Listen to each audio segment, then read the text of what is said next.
Viernes de la séptima semana del tiempo pascual. Lectura del Santo Evangelio según San Juan.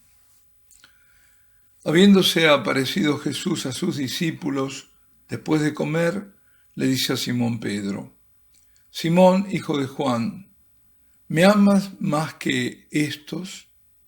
Él le contestó: Sí, Señor, tú sabes que te quiero. Jesús le dice: apacienta mis corderos.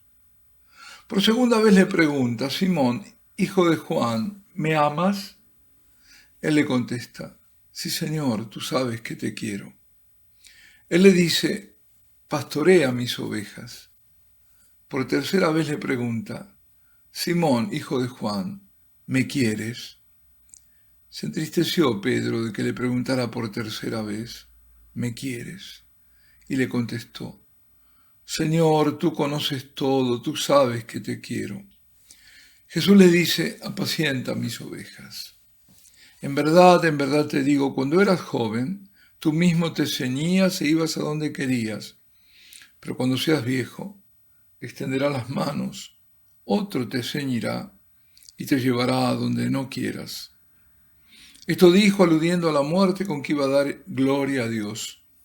Dicho esto, añadió: sígueme. Palabra del Señor.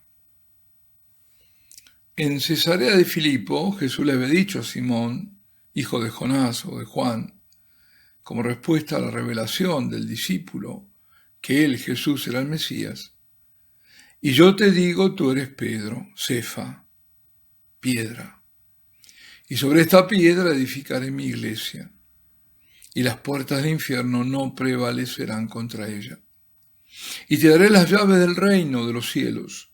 Lo que ates en la tierra quedará atado en el cielo, y lo que desates en la tierra quedará desatado en el cielo.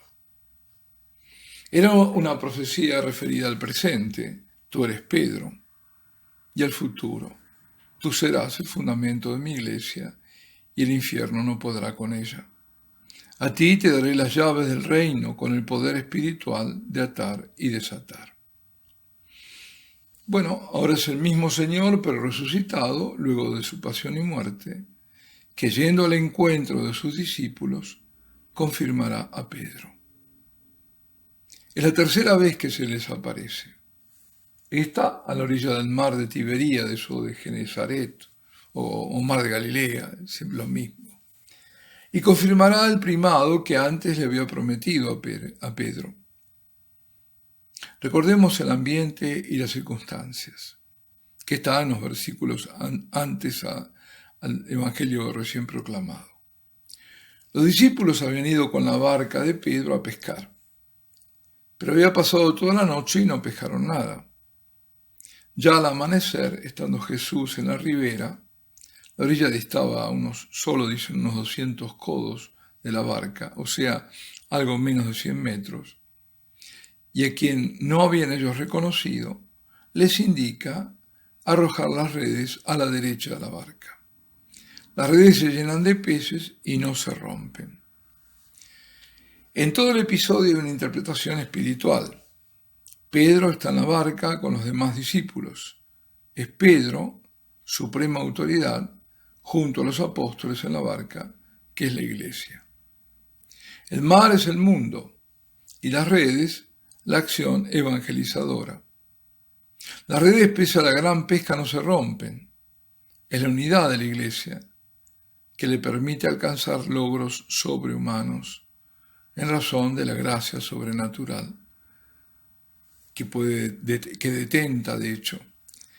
Ahora, entre no sacar nada, que es lo que les venía pasando, y la milagrosa pesca media, está de por medio la palabra del Señor, que aporta la gracia y la obediencia de la iglesia al Señor, a su palabra, que la acoge y vuelve fecunda su misión. Y aquí vamos a lo contrario. La iglesia sin Cristo es la barca en el mar del mundo a la deriva, que se confunde con el mundo. No es nada. Es la iglesia que dialoga poniéndose no en posición de autoridad, que la autoridad le viene de Cristo, sino como una institución más, que va a aprender incluso de pueblos primitivos, como se aconsejó, os recordáis, en el sínodo de la Amazonía, en el funesto sínodo de la Amazonía, que dialoga con otras religiones como una religión más, o ni siquiera. Es la iglesia complaciente con el mundo y en búsqueda de aprobación de herejes y cismáticos, como cuando no aceptó la propuesta de muchos obispos y superiores religiosos para que durante el Concilio Vaticano II se estudiase el título de María Corredentora, porque eso molestaba a los luteranos escandinavos. La iglesia a la deriva, que ignora su mandato, que desobedece a Cristo, es la que en lugar de elevar al mundo, desciende a compromisos con el mundo. No es la iglesia del llamado a la conversión y a la penitencia, sino la iglesia que llama al reset, al reinicio, a la inyección, que en lugar de preocuparse de la salvación de las almas, de eso no habla, pero sí de la emisión de anhídrido carbónico, que sustituye pastores celosos por funcionarios distraídos en el mejor de los casos, como diciendo aquí no pasa nada, yo ni me entero o no me quiero enterar. Pero Pedro y los otros hicieron lo que el Señor les dijo y recogieron 153 grandes peces.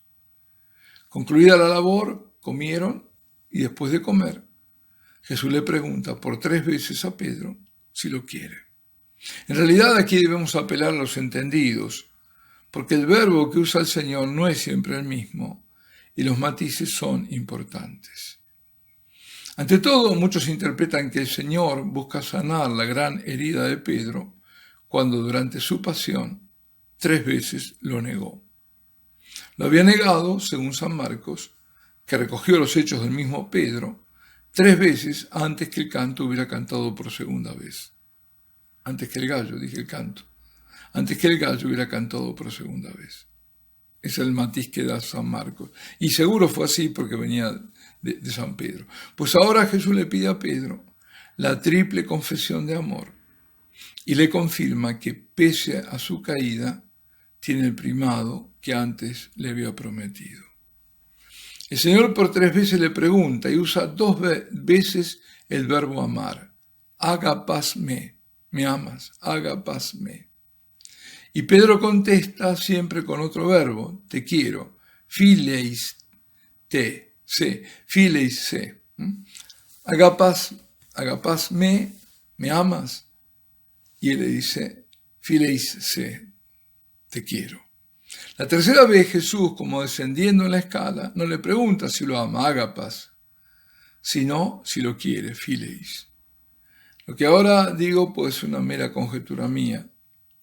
Quizás Pedro, habiendo probado él mismo lo escaso de su amor en el momento de confesar que era él también discípulo de Jesús, cuando estaba junto a la lumbre en la casa del sumo sacerdote la noche que el Señor fue apresado, no se atrevía ahora a decir que lo amaba, sino que lo quería. Su amor se había mostrado cobarde cuando él hubiera querido que fuera heroico, y conociendo su debilidad, no osaba decir que lo amaba, aunque sí lo amaba. Era una declaración de un penitente. Pedro es impulsivo, verdaderamente ama al Señor más que los demás, y por eso la pregunta de Jesús va a ser en esos términos. ¿Tú me amas más que estos? Otro detalle. El Señor además usa 2 verbos distintos cuando manda a Pedro a cuidar de las ovejas. Le dice apacienta, que en griego es bosque, y pastorea, que es poimane. Pastorear es llevar los animales a los pastos. Apacentar es dar pasto al ganado. O sea, pastorear es una acción dinámica, apacentar no lo es o lo es menos. Es la diferencia entre conducir y dar. En el primer caso, el rebaño sigue al pastor y debe seguirlo confiadamente porque el pastor lo llevará a los buenos pastos. En el segundo, simplemente para el rebaño estar allí, quedarse porque solo debe recibir lo que se le dé. Y el pastor deberá darle cosas buenas, apetecibles, sanas, que le hagan bien. Por otra parte, se notará que habla de corderos, arnía, y ovejas, próbata. Y me permito ahora un excursus. A propósito, recordarán la piscina probática, llamada así por estar cerca de la puerta probática, es decir, próbata es oveja, era la puerta de las ovejas. Por esa puerta entraba el ganado a Jerusalén para los sacrificios del templo. En aquella piscina, también llamada de Betesda, Betesda significa casa de misericordia, o probática, esa piscina, Jesús sana a un paralítico. Esto está en el capítulo 5 de San Juan.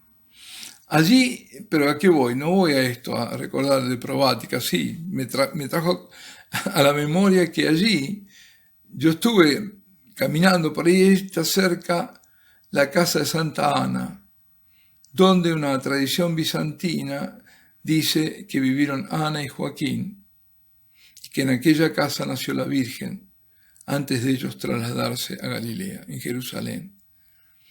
Esto es por una experiencia personal mía, creo que fue verdaderamente allí donde María nació, pero esto es simplemente algo personal, pero lo comparto. Y perdón por irme de tema, volvemos a las próbata, a las ovejas. Usa dos términos, corderos y ovejas. Hay distintas interpretaciones de por qué uno o por qué otro. Según algunos, los corderos son las almas principiantes y las ovejas las que más camino han hecho, las más proficientes. Lo más sencillo es pensar que con ovejas y corderos incluye a todos, que Pedro es pastor también de los pastores, de todos, incluso los pastores de la Iglesia. El Concilio Vaticano I, en 1870, invocó este pasaje al proclamar el universal primado de Pedro, apoyado en la tradición, en San Ireneo, que fue obispo y mártir, y en otros. Al final, Jesús le profetiza a Pedro el martirio de la cruz. La tradición reflejada en la iconografía lo representan a Pedro crucificado cabeza abajo. Esa es la tradición católica de los padres de la Iglesia, que narra que Pedro acabó sus días en Roma, donde fue obispo, y que allí murió martirizado bajo el mandato del emperador Nerón, en el circo de la colina vaticana. Sepultado a poca distancia del lugar de su martirio, y que a principios del siglo IV el emperador Constantino el Grande, Constantino I, mandó construir ahí la gran basílica sobre su sepultura. San Jerónimo, en su obra Varones Ilustres, De Viris Illustribus, relata que, de manos de Nerón, Pedro recibió la corona del martirio, siendo clavado a la cruz con su cabeza hacia el suelo y sus pies hacia arriba, asegurando que él no era digno de ser crucificado del mismo modo que lo había sido su Señor. El martirio fue en el año 67, en lugar donde se levanta la Basílica de San Pedro. Pues aquí nos deja este Evangelio con la imagen de Pedro que ama a Cristo, que lo ama más que los demás y que Cristo le hace pastor supremo, para, si es necesario, dar su vida por las ovejas, para conducirlas a buenos pastos, para alimentarlas con la palabra del Señor, no con sus opiniones, para cuidar que no se desvíen, para apartarla de los peligros, alejarla de los lobos. Hoy el rebaño de Cristo está más perdido que nunca, más a merced de todo tipo de peligros que nunca. Pedro, amando a Cristo, ama a la Iglesia. Recemos mucho por nuestra Iglesia, recemos mucho por sus pastores, recemos por las pobres ovejas y corderos y hagamos nuestra parte, que es principalmente la de amar a Cristo y a la Iglesia por encima de todo. Conocemos nuestra debilidad. Sabemos que sin la gracia del Señor, sin su presencia con nosotros y en nosotros, nada podemos. Y sabemos que la verdad hay que anunciarla y dar testimonio de ella. Como ha sido muy bien dicho, decir la verdad es una obra sagrada a la que estamos llamados todos los cristianos, y especialmente los pastores. Y antes de terminar, lo hago en realidad con el salmo de hoy, donde el salmista expresa también nuestros sentimientos. Bendice alma mía al Señor, y todo mi ser a su santo nombre. Bendice alma mía al Señor, y no olvides sus beneficios. Y la bendición de Dios Todopoderoso, Padre, Hijo y Espíritu Santo, descienda sobre vosotros y permanezca para siempre.